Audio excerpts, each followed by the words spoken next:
بسم اللہ الرحمن الرحیم۔ داستان اردو چینل پہ آپ سبھی دوستوں کو اعزاز کاظمی کی طرف سے السلام علیکم۔ آج کی ویڈیو میں ہم تذکرہ کریں گے حضرت حسین بن منصور حلاج رحمۃ اللہ علیہ کا۔ حضرت حسین بن منصور حلاج رحمۃ اللہ علیہ کی پیدائش سن 858 میں ایران کے علاقے تور میں ہوئی۔ ان کے والد ایک کپاس کاٹنے والے تھے، اسی وجہ سے حلاج یعنی کپاس کاٹنے والا کہلائے۔ حلاج نے ابتدائی تعلیم اور روحانی تربیت مشہور صوفی اساتذہ جیسے جنید بغدادی اور سری سقطی رحمۃ اللہ علیہ سے حاصل کی، لیکن جلد ہی ان کے نظریات ان سے مختلف ہونے لگے اور انہوں نے ایک الگ روحانی راہ اختیار کی۔ حسین بن منصور حلاج رحمۃ اللہ علیہ کی تعلیمات کا محور انسان اور خدا کے تعلق کو سمجھنا تھا۔ ان کے مشہور اقوال میں انا الحق یعنی میں حق ہوں سب سے زیادہ معروف ہے، جو ان کے اتحاد الوجود کے نظریے کی عکاسی کرتا ہے۔ حلاج کے مطابق انسان اپنی ذات کو فنا کر کے خدا کے ساتھ حقیقی تعلقات قائم کر سکتا ہے۔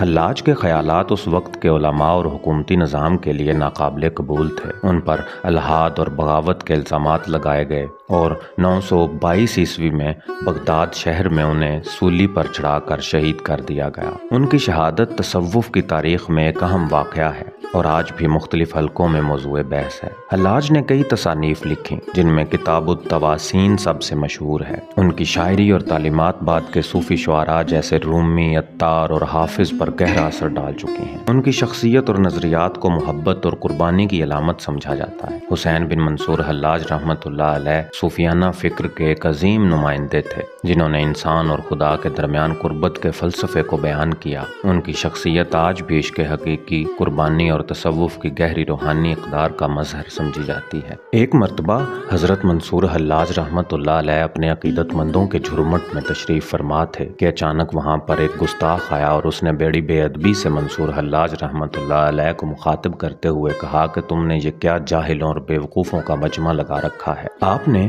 اس کی بات کا برا نہ منایا اور بڑے پیار اور نرمی سے کہا، آؤ تم بھی بیٹھ جاؤ۔ اس نے آپ کی نرمی کا کوئی اثر نہ لیا اور درست لہجے میں بولا، تم ان احمقوں کو متاثر کر سکتے ہو، مگر میں تمہاری باتوں میں آنے والا نہیں۔ میں اچھی طرح جانتا ہوں کہ تم کچھ بھی نہیں ہو اور ولایت کا دعویٰ کرتے پھرتے ہو۔ حضرت حسین بن منصور حلاج رحمۃ اللہ علیہ نے فرمایا، میں ولایت کا دعویٰ دار نہیں ہوں، البتہ تیرے حال کے بارے میں خوب جانتا ہوں۔ یہ بات فرما کر آپ نے اس شخص کے تمام گزشتہ گزرے ہوئے حالات کو بیان کرنا شروع کر دیا۔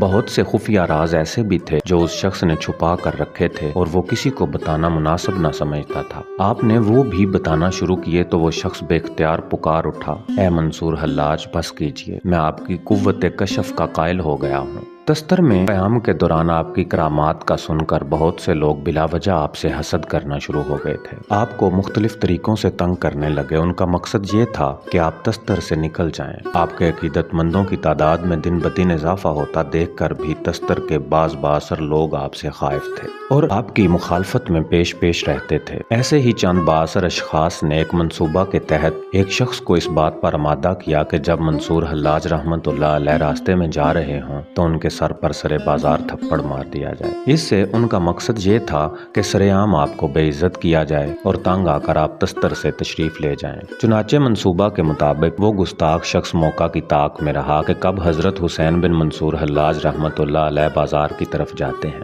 آخر ایک دن اسے اپنے منصوبہ کو عملی جامہ پہنانے کا موقع ہاتھ آ ہی گیا۔ حضرت حسین بن منصور حلاج رحمۃ اللہ علیہ غسل کرنے کے بعد حمام سے نکلے اور اپنے گھر کی طرف جا رہے تھے۔ بازار میں لوگوں کا کافی رش تھا۔ وہ شخص چپکے سے آپ کے تعاقب میں رہا۔ جہاں پر لوگوں کا ہجوم بہت زیادہ تھا، اس جگہ پر پہنچ کر اس نے آپ کو گدی پر نہایت زور سے تھپڑ مارا۔ حضرت حسین بن منصور حلاج رحمۃ اللہ علیہ کو کسی سے اس طرح کی توقع نہ تھی، اس لیے جلال میں آ گئے اور فرمایا، تم نے مجھے کیوں مارا؟ کیا مجھ سے تمہیں کوئی تکلیف پہنچی ہے؟ اس شخص نے نفی میں جواب دیا تو آپ نے فرمایا، جب میں نے تمہیں کوئی تکلیف نہیں پہنچائی تو تم نے پھر یہ غلط حرکت کیوں کی؟ اس گستاخ نے نہایت ڈھٹائی سے کہا، یہ حرکت میں نے اپنی مرضی سے نہیں کی بلکہ اس کا حکم مجھے اللہ تعالیٰ نے دیا ہے۔